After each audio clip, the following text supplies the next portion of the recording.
નમસ્કાર, India TV લાઈવમાં આપનું સ્વાગત છે। હવે જોઈએ આજના સમાચાર। જાંબુઘોડાના જંડ હનુમાન મંદિરે શ્રાવણ માસના પ્રથમ શનિવારે દાદાના દર્શન કરવા માટે ભક્તોની ભારે ભીડ ઉમટી પડી। પંચમહાલ જિલ્લાના જાંબુઘોડાને અડીને આવેલા જંડ હનુમાન ખાતે આજરોજ શ્રાવણ માસ નિમિત્તે પહેલા જ શનિવારે વહેલી સવારથી જ મોટી સંખ્યામાં દર્શન માટે ભક્તોની ભારે ભીડ ઉમટી પડી હતી।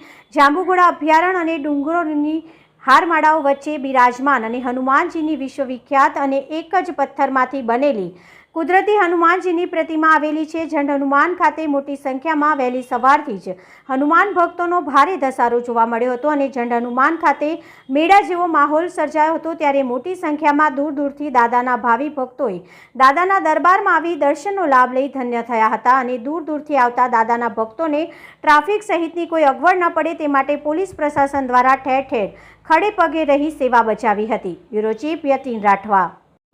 હનુમાન દાદાની મૂર્તિ કોઈ બનાવેલી નથી, સ્વયંભૂ મૂર્તિ છે।